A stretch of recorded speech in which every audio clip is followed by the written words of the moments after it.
So we're coming back for part four, and I hope that you guys did watch the Piaget's Three Mountains task, that video that I had asked for you guys to watch.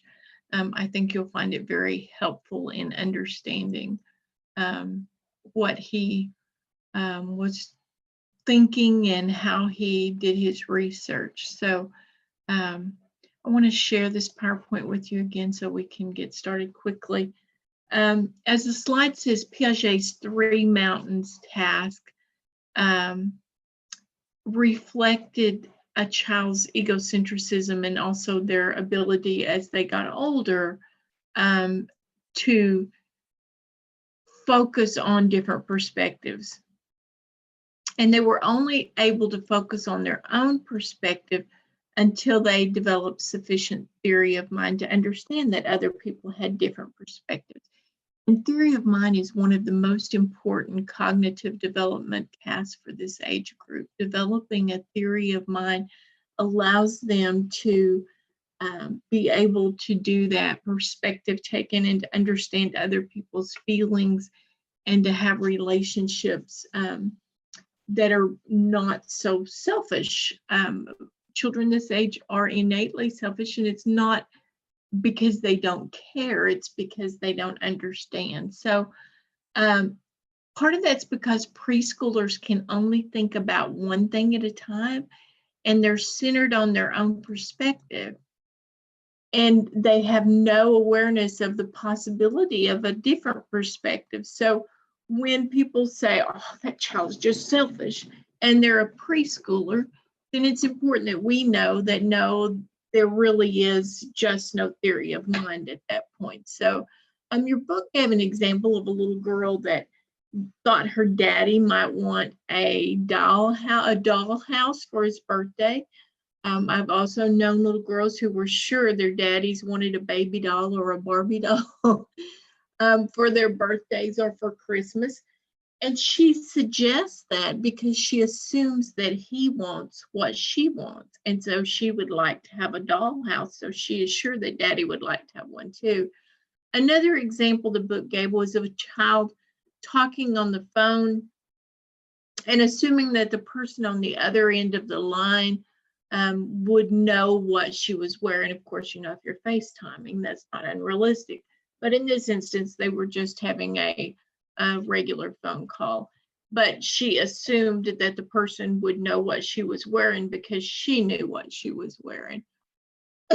A researcher would see this as the lack of theory of mind, which is an inability, and this is very important. Lack of theory of mind is an inability to understand that people's behavior is a function of their internal subjective mental states, things like desires, emotions, and beliefs. And being able to understand that others don't share your subjective mental state is essential for building relationships. Daddy really doesn't want to get a Barbie doll for his birthday. Well, theoretically, Daddy doesn't want a Barbie doll for his birthday. How about that? So the slide shows how this perspective taking develops on the sub-bullets under here. So first is the understanding, and then the use of mental words to indicate awareness of mental states, etc. And, I know that you guys are all very good readers, so I'm going to let you read that. But to sum it up, and this is important, so you might want to add it to your notes because it probably will be on test. Theory of mind is the ability to attribute mental states to ourselves and others, and it serves as one of the foundational elements for social interaction. Having a theory of mind is important because it provides the ability to predict and interpret the behavior of others. And this theory of mind is one of the things that we see that's either lacking or very undeveloped in children with autism and other developmental delays. So having a theory of mind and an understanding that a person can hold a false belief is usually gained by the age of 3 or 4. And one of the ways that they do this is social pretend play. You guys know about pretend play, right? Pretend play starts around 2 years old, and it definitely should be encouraged. Pretend play centers are, and by that I mean centers, like in preschool, they're a staple of most early childhood centers, and it's because that importance of developing theory of mind is just paramount. So children with developmental delays, again, or children with autism, may develop their theory of mind much later and to a much lesser degree. I know you guys get tired of hearing about my Dylan, but when he's a perfect example of the lack of theory or the delay in theory of mind caused by autism. Dylan came to live with us when he was about 9 years old, and he would sometimes get upset and just start crying, and it would be maybe next time, maybe later, maybe next time, maybe later.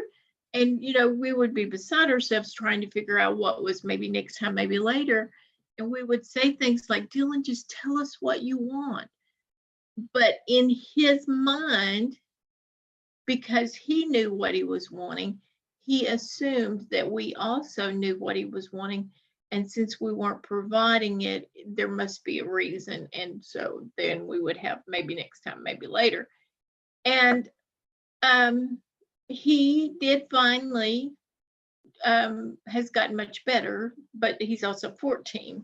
So, at this age, he does understand and can sometimes lie for gain, which is another, children without a theory of mind may tell you a falsehood, but usually it's not in order to gain something, if that makes sense. And like I discussed last week, children this age have very limited perspective taking skills. And that is what Piaget's 3 Mountains task was trying to show, was that they're so centered on their own perspective that they're not able to be able to understand other people's perspective. And that's why it's part of his theory of mind, is because they have to be able to take different perspectives in that 3 Mountains task to be able to understand that other people's view of that might be different than their own. And next, there needs to be an awareness that 2 people can like or want different things, that Daddy doesn't want a Barbie doll. And later, awareness that 2 people can have 2 different beliefs. And so for some of adults, that has not arrived. So we see that more and more these days, is that there's an expectation that everybody will have the same belief. And if you don't have the same belief, then your belief is wrong. But a good theory of mind understands that people do have different beliefs and that that's okay. Social pretend play is also important, like we talked about. Pretend play usually starts at 2.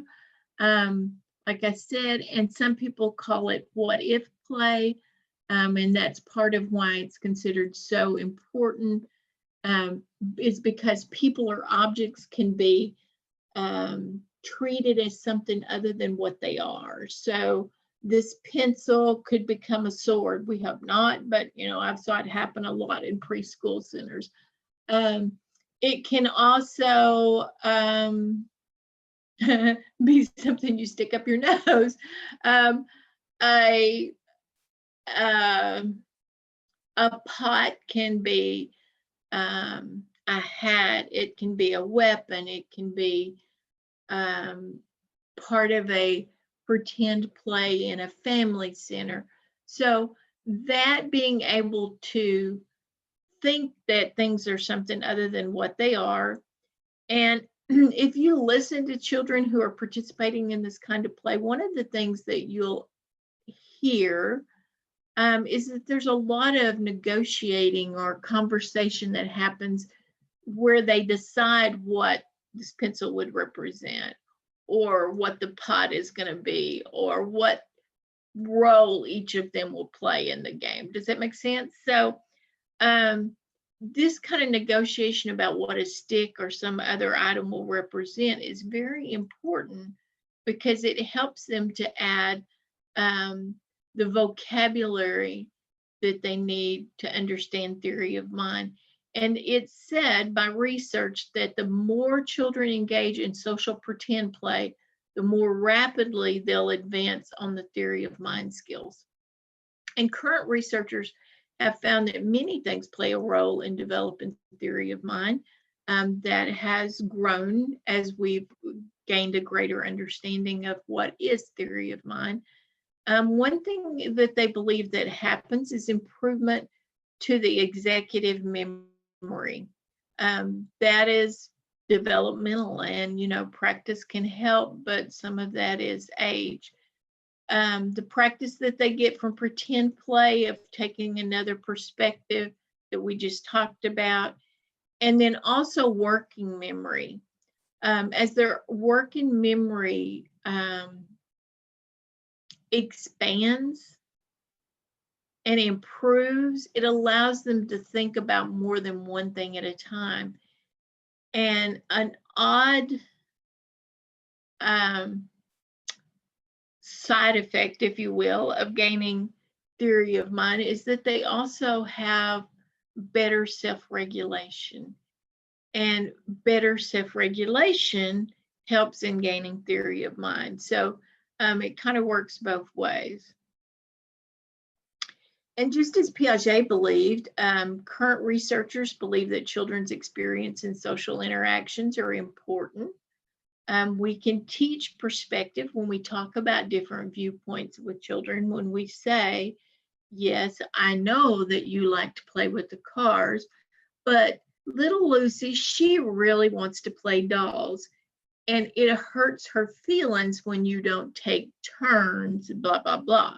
So different perspectives, conversations about turn taking and about mental states, like comparing what the child thinks or feels compared to what you're thinking or feeling. Yes, I know you want a sandwich, but mommy has a headache and she needs to take this aspirin first before she fixes it. Does that make sense? So those are all important things that develop to understanding the theory of mind.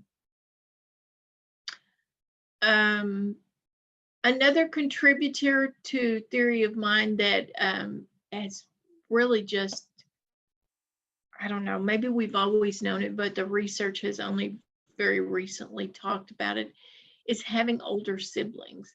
And we believe that this is because they would hear those older siblings having those conversations about turn taking, about what people like, and also because they would play with the younger children would play with the older siblings and maybe do that pretend to play earlier or more frequently.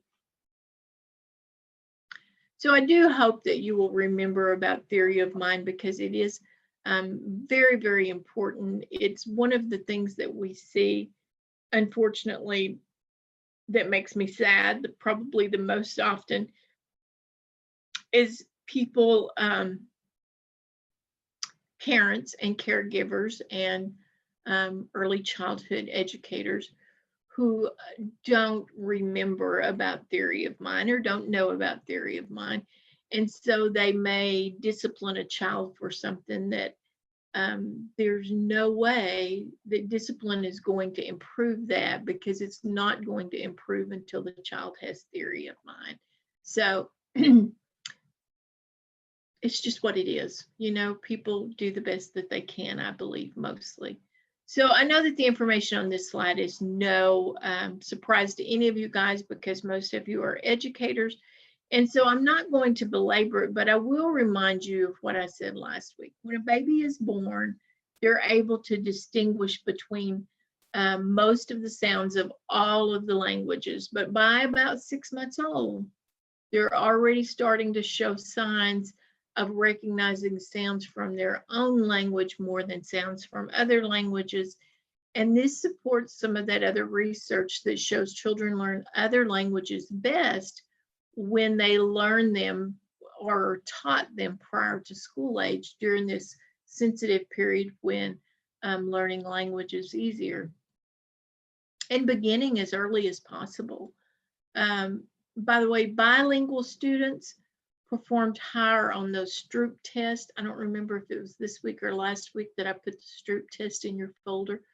But if you took the Stroop test, if you didn't, I hope you'll find time. I know time's a really lacking commodity in your life probably right now with everything that you're doing besides going to school. But this Stroop test is just so cool. And for one thing, it's interesting to see how you score on it, but it also gives you an understanding of some of the things that we talk about. So bilingual students performed higher on Stroop tests than their peers. And your book talks about language development on page 99 to 105. So the main thing I want you to know is the information on this next slide. But if this is not stuff that you're familiar with and you feel like you need to become more familiar with it, then I do encourage you to read pages 99 to 105 to gain that information. But this is what I want you to know and to remember in particular. Parent ease, which used to be called mother ease, which is frequently called baby talking, is that slow, high-pitched, sing-songy voice that we use, most of us automatically, when talking to infants. Aren't you the good little girl? Oh my goodness, you're so sweet. Yes, you know the voice. It consists of shorter sentences, an exaggerated articulation of some vowel sounds, and less clear articulation of other phonemes, sorry. And this talk is usually happy or positive in tone. You're so sweet, you're such a good little girl. And the combination of the happy or positive talk and the exaggerated sounds seems to attract the attention of infants. And so they focus more on the language and some of the characteristics like the slow delivery. And those things make it easier for the young children to learn those phonemes and be able to identify words. So your book does point out the importance of the happy sound. There's actually been research done that said that when young depressed mothers talk to their babies, even if they use the sing-songy voice, it didn't elicit the same response in their babies. So that happy tone, that positive tone is very important. And this research shows that the quality of speech, as well as the quantity of the interactions, are important for language development. So just talking to an infant is not enough. You need to talk to them in a way that will make them want to engage, make them want to learn the words. So other studies have shown that a child's narrative skills are also tied to the kind of language opportunities that the parents and other caregivers provide. So several studies show that the way that the mothers converse with their children is important. If they use, excuse me, if they use an elaborative style and they engage in lengthy conversations about the child's past experiences, and they provide lots of details and they ask questions about stories that the children have heard before, and they encourage those children to provide those details with the retelling, their children's narratives become more adequate and more informative. So, and also children's other language skills like phonological awareness and story comprehension, they also benefit from that elaborative style of interactions. And as I worked with children in schools, I noticed that people tend to overlook children if their language is not where we expect it to be. There was a student with autism that didn't talk to adults, although we knew that he did talk some with the other students. And I was actually the librarian at this time. And when his class came to the library for library skills lessons, I expected him to take his turn on the smart board. The other children, when I would say, it's your turn, we're going to use little Johnny. Little Johnny, it's your turn. Let's come on. Let's get this done. The other children would say, Miss Crow, he can't talk. And I would say, perfect. This doesn't require that little Johnny talk. And he took his turn and he did fine, even though he was not happy. And sometimes he cried. I never was sure if he cried because he was happy or because he was sad. His teacher actually came by after the first time and kind of reprimanded me a little bit. And so the students said, you had little Johnny take a turn on the smart board. And I said, yes, we did the lesson on the smart board so that little Johnny could have a turn without having to try to talk. Seriously, if a child's language skills are not where they need to be, the last thing that you want to do is to ignore that child. You want to talk more to a child whose language skills are not where they should be. And you want to use that elaborative style. Now, I'm not saying embarrass a child because their language skills are not where they should be. I would never advocate that. But there are ways that you can do that, like the smart board. And I know that you guys don't use those much anymore and that technology has moved way past that. But at that time, it was a new and wondrous thing. So many parents may not, they may not know how important it is.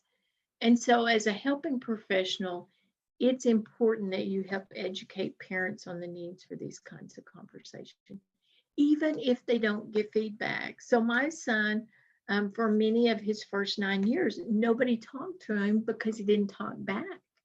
And so that's one of the things that we've done. We don't do timeouts too much.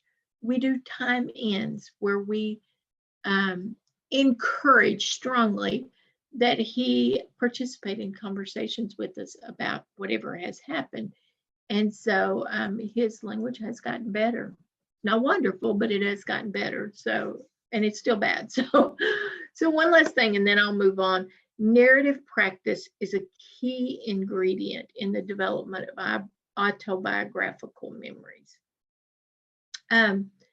Infantile amnesia is a term used to describe our inability to remember things from those first couple of years, maybe even the first 3 years of our life.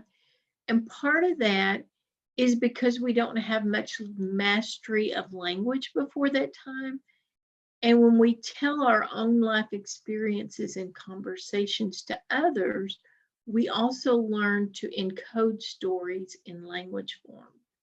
And this kind of language encoding works well for future recall. And so stories that we tell, we're much more likely to remember. Does that make sense?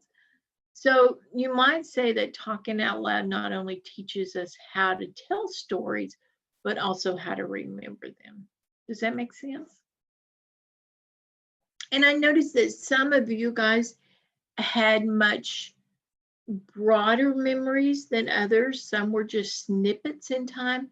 And that may be because you remembered from a younger age. And so it was just a mental representation rather than a story.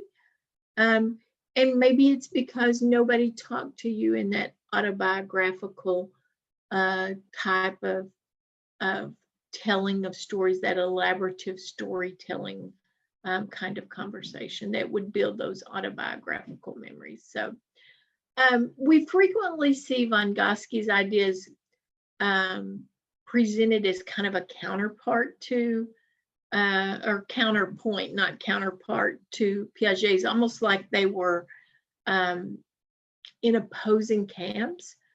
But even though Vygotsky did criticize some of Piaget's ideas, it was a very, it was a criticism of the idea, not of Piaget himself, if that makes sense. So, so the differences between Vygotsky and Piaget also, and more importantly, reflect their different emphasis. So Vygotsky acknowledged the constructive role of children in their own development, but he didn't focus nearly as much attention on these internal processes as Piaget did.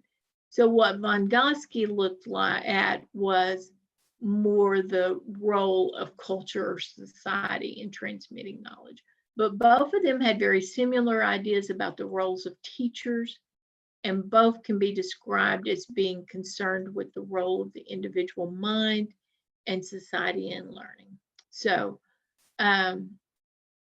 Vygotsky did not, and this is very important, so write it down, put it in your memory bank, whatever, but Vygotsky did not identify a progression of stages that children go through on their way to logical abstract thinking.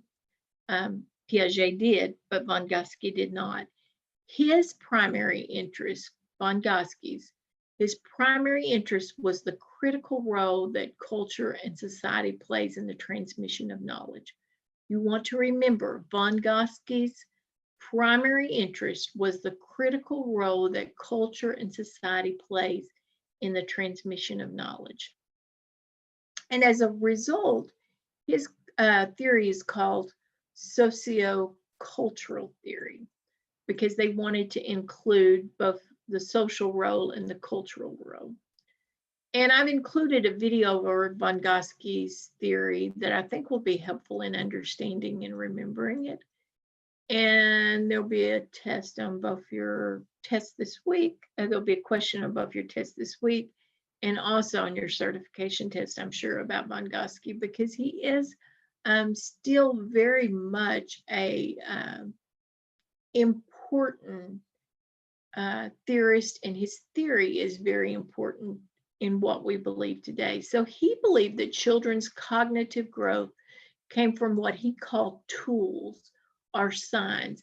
And those tools or signs can mean anything. They're whatever people in that particular culture say they are. So we call a pencil and a paper, but in a different language, they would be called something else, but they're still this. A pencil is still this. You can't really see my pencil very good, but you know what it is because I've used the word pencil, and that is a sign that we have said in our language means this. So he used that term to describe both numbering and writing systems, the signs, and he believed that the most important tool was language. Vygotsky pointed out that a child would not know the definition of a word without learning the meaning that their culture had ascribed to that particular object or that word. So if I show you a child that's never saw a pencil, then that child wouldn't know about pencils until I described it, or until I defined it, or till I showed them how it worked. But once the child has that knowledge, then they can use that tool to request a writing object, a pencil, and they can use it forever. And everybody in our culture knows what a telephone is. So culture has used mediated learning, which it talks about here, to construct a new word or tool, if that's what you want to call it, from putting together two words that our culture already used, which is telephone and marketing. And that gives us telemarketing.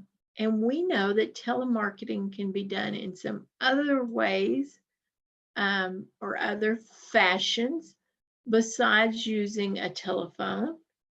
But if you look at the definition in our culture, in our society, telemarketing is defined as contacting, qualifying, and canvassing, prospective customers using telecommunication devices such as telephones, fax, and the internet. So those are two tools that have been put together via this mediated learning and made into another word. But that word would have no value to us if we didn't have a definition for those other two. By having that definition of the other two, we can pretty much, in context, figure out what the telemarketing is. So another emphasis in Vygotsky's work is the progress or improvement in thinking is both desirable and possible. And he believed that more advanced thinkers or more capable members of a culture, right here, these adults or advanced thinkers, provided those novice learners with scaffolding that enabled that novice to reach higher levels of thinking. And so the role of scaffolding is intended to be very temporary, just a temporary prop, just like you would put up scaffolding if you were painting a house. You would put that scaffolding up high enough to get, and then as you move down on the house, you would move that scaffolding down, right? And that's what Vygotsky intended this scaffolding to be, is a temporary prop until the child has mastered whatever task that they're working on. And that can be language, that can be behaviors, that can be skills. And while we use Vygotsky's ideas in education all the time, teachers always, we hope, use scaffolding and modeling and mediated learning. He really didn't direct any of his research into the education area. The zone of proximal development is one that I'm sure many educators that use accelerated reading and accelerated math are very familiar with and have probably heard more about than they want to know. But the way that it was frequently used was definitely not how Vygotsky had intended. His definition of the zone of proximal development was the skill level at which children can succeed only with support or scaffolding from an adult or an advanced other. So they would not be capable of the task on their own. So the level at which a child can read or work independently is not their zone of proximal development. So if a child, when taking the, what is it called, the STAR reading test, shows a zone of proximal development of 3.2, then that means that with scaffolding, with the help of a more experienced other, teacher, parent, older sibling, then the child would be able to read at that 3.2 level. But when reading for pleasure, i.e. their library book, they should never read at the zone of proximal development, according to Vygotsky. That is where they're at with scaffolding. So, and another interesting thing, just because this is one of those things that always drove me crazy, most adult novels, if you look at the AR reading levels, are written from romances, those serial romances like Harlequin and that type of thing, are written on about a 2.2 level. And your Stephen King, John Grisham, those are around 5.0 to 5.6. So that kind of puts some of that leveling in perspective, hopefully. And I'm sure that hopefully folks have gone past that and they're no longer doing that, but that's just there. So zone of proximal development is never, ever, ever, never intended to be where a child works independently. That would be where they would work with support. Let me move on. Vygotsky and Piaget also disagreed about the role of private speech. They both believed that there was private speech, but Piaget did not believe that a child talking aloud to himself or herself served any real purpose. It was just part of their development. And Vygotsky has a very different idea about that same thing.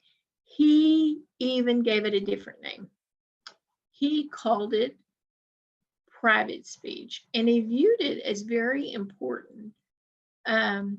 He believed it was the precursor to problem solving, to planning ability and self-regulation. And then he believed that it eventually is internalized as what he called inner speech. And he thought that children maintained the inhibitory and the self-regulation properties of that private speech even after it became inner speech. He believed there were 3 stages of private speech. The first one started about 3, and he believed that private speech went underground or became inner speech at about age 8. And in light of current research, most of Vygotsky's thoughts about private speech have held up, except that some children's private speech never goes underground and they continue to use it on into adulthood. They tend to verbalize aloud those problem solving and planning language aloud. So it also appears that the verbal scaffolding from an adult is very important in this private speech. The successful use of verbal scaffolding by an adult in just one problem-solving situation can make the child more likely to use private speech in future problem-solving situations. So that kind of puts that in perspective, and especially as helping professionals and especially as counselors, teaching a child in just 1 or 2 instances of how to problem solve using that private speech, using that scaffolding, will allow them to continue to use it or to make it more likely that they will continue to use it. And we've also found that private speech seems to benefit executive functions more broadly. The use of private speech enhances children's attention and involvement when they face a challenging task. And it improves working memory, which is very important throughout your life. Your book also notes that the more prone children are to using private speech, the more detailed their autobiographical memories tend to be. So I thought that was very interesting. So because of the inhibitory control or regulation of private speech, Mishenbaum and Goodman back in 1971 pioneered the use of self-talk, a self-talk intervention. And it was aimed at enhancing inner speech. So we knew that Vygotsky believed that inner speech was important in self-regulation. And so they actually developed a talk therapy that was designed to use that inner speech to facilitate impulse control in children. And it was incorporated into many different theories, but particularly into the cognitive behavioral approaches.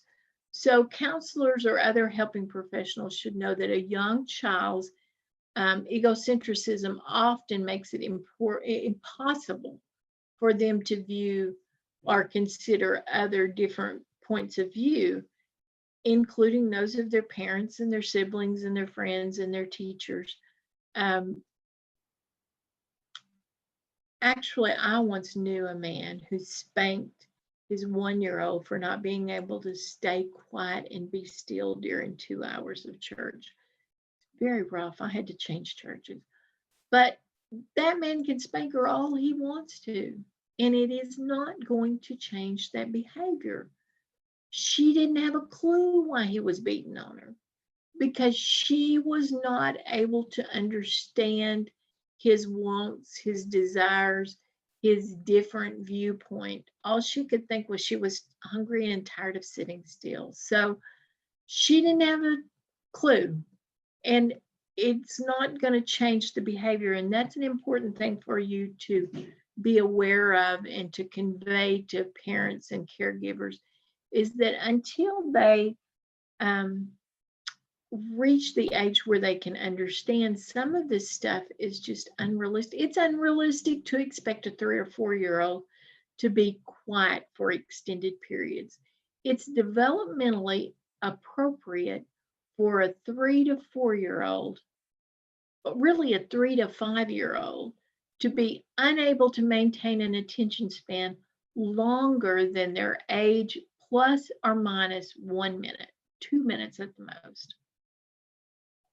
So when working with parents or caregivers of preschool age children, it's important that they understand this, particularly in regards to a timeout. A timeout should never be longer in minutes than the age of a child. So a 3-year-old should never have a timeout that's longer than 3 minutes. And excuse me. And parents and teachers should also understand that brain development and practice is required for many different tasks. A child will not learn to walk without having some practice. And it's important for the helping professional to know when a child is developmentally able to reach different milestones in order to assist parents and caregivers with appropriate expectations.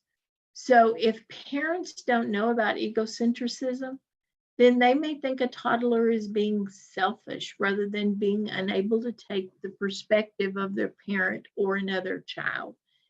And if a helping professional has never heard of the just so stage, then he or she may not understand that as toddlers reach around the age of 3, that they develop some abnormal, really that's normal, but it looks like abnormal personality characteristics. Or it could even look like, depending on how strong the just so stage is for that particular child, it could even look like a psychological disorder. It could look like obsessive compulsive disorder because they become so rigid in their thinking around that 3rd birthday that sometimes they'll only eat one thing.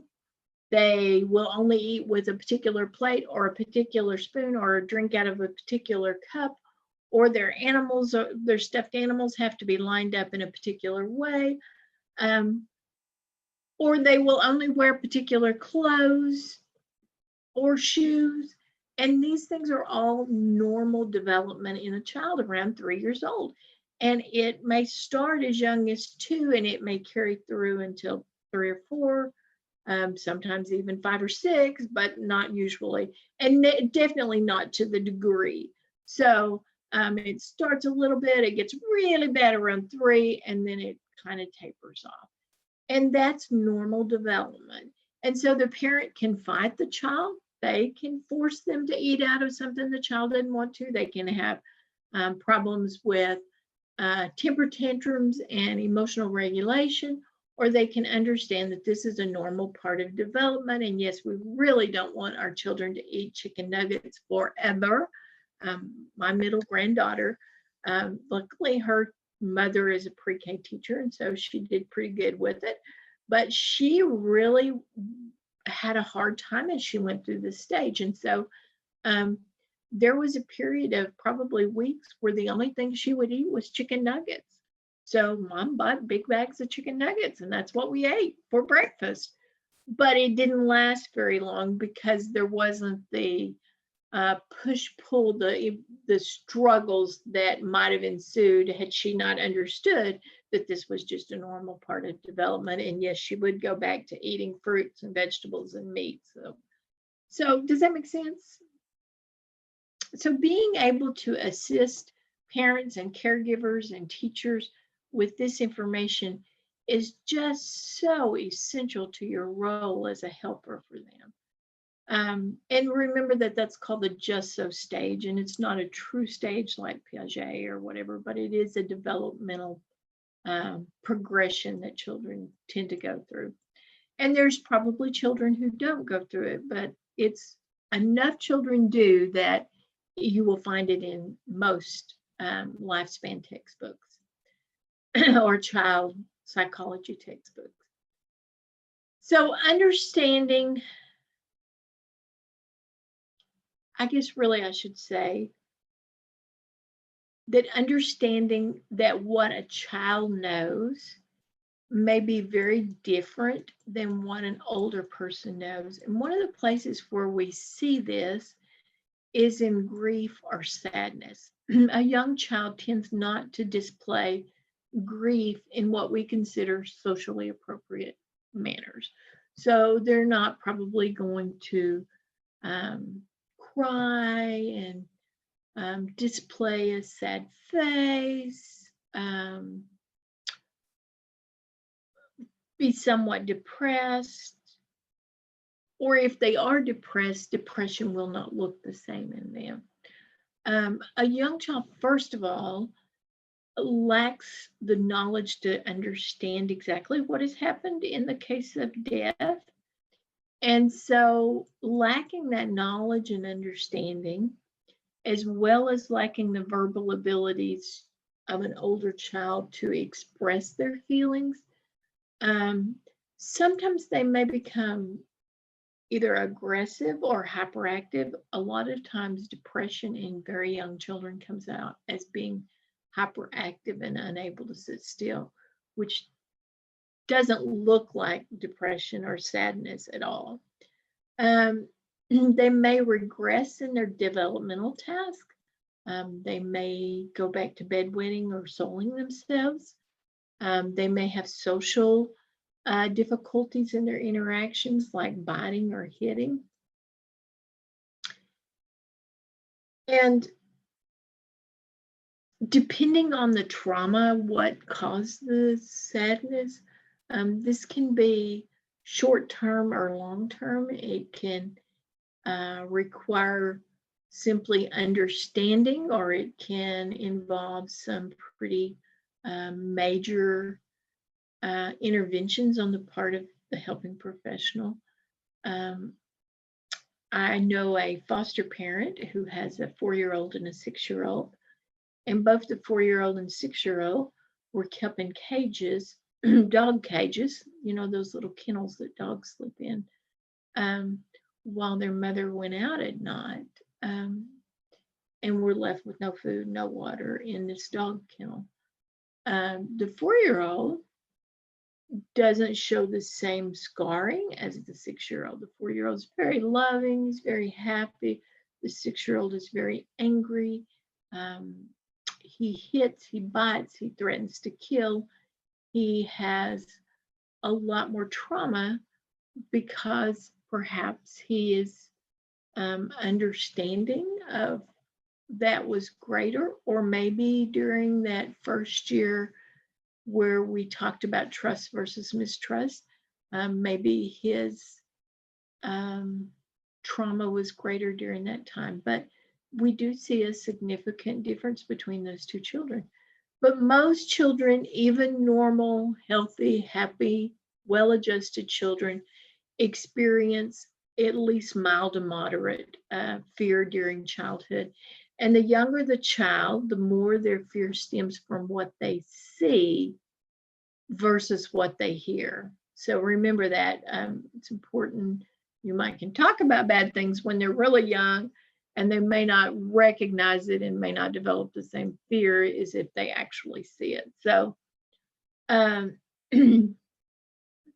that's one reason why frightening games in movies are so bad for pre-operational children, is because they may not be able to distinguish between what is real and play versus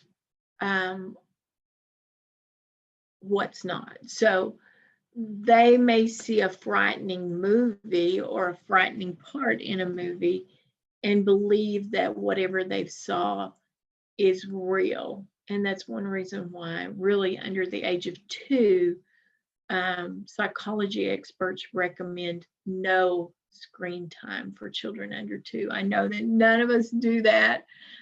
We all have our own little games and stuff that we think children need to be playing, or the music they need to be hearing, or whatever. But that is the recommendation. And page 115 in your book gives you some really good information on handling fear in children and when dealing with the parents of children. So I do encourage you to take a look at that if you have time, or maybe just bookmark that in case you need it later.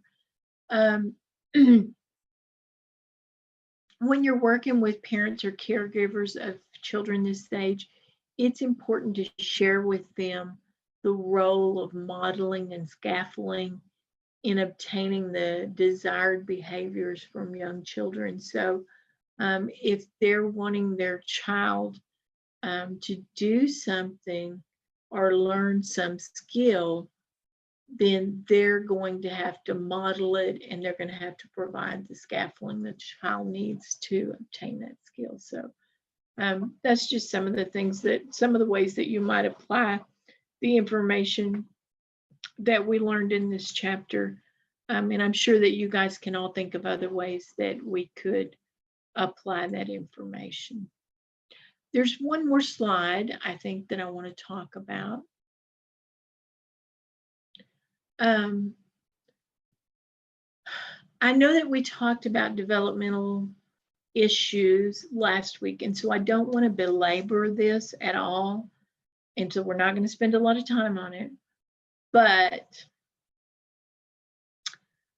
I would be remiss, I think, if I didn't point out that when autism was first discovered, was first given a name, it was considered to be very rare. Your book on page 118 says that they believed there was 1 or 2 children in every 10,000 that had autistic behaviors. So your book was written, actually, even though it has a 2020 publication date, it was probably written 2 or 3 years ago, or 2 or 3 years before 2020. And at that point, the CDC number was 1 in 68 children suffered from autism spectrum disorders, which is a new change that you'll learn about probably in psychopathology. If you've not taken that class, they will talk about, I'm sure, the change from autism and Asperger's to autism spectrum disorder, where all of those disorders came under one umbrella. And that's good and that's bad. And y'all will talk about that later. But the latest numbers published by the CDC in March of 2020, and they usually only publish these, I think, every 2 years, was 1 in 54 children were diagnosed with autism spectrum disorders. And this means that as a helping professional, it's imperative that you learn everything that you can to provide children and caregivers with support, because it is so prevalent. 1 in 54. That means that in 2 classes, you're probably going to have 2 classroom classes, you're probably going to have at least 1 child with autism. And it's interesting that those autism rates vary from state to state. And I don't know if that research doesn't tell me. So I don't know if that's because of what is required to get a diagnosis, or if it's because of something else. You know, we really just don't know. But I will point out that autism spectrum disorders is not a one-size-fits-all disorder. You're going to see, I mean, it says no biological marker identified using a multidisciplinary team approach. So you're going to have a school psychologist or a counselor or a psychometrist, or sometimes called diagnostician, and you're going to have teachers, and you're going to have parents, and you're going to have doctors who are all going to come together and review the behaviors of this child to look to decide if they have autism spectrum disorder. And there is a gene for autism. However, only about 20% of the children who are diagnosed with autism have that gene. So it's not just genetic.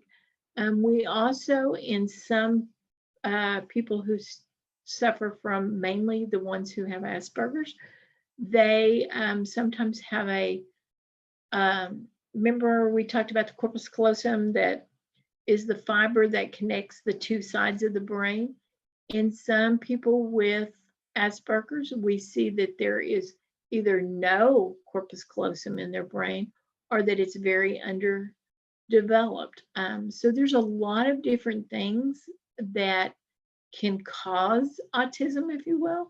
And basically, we really don't know what causes autism. So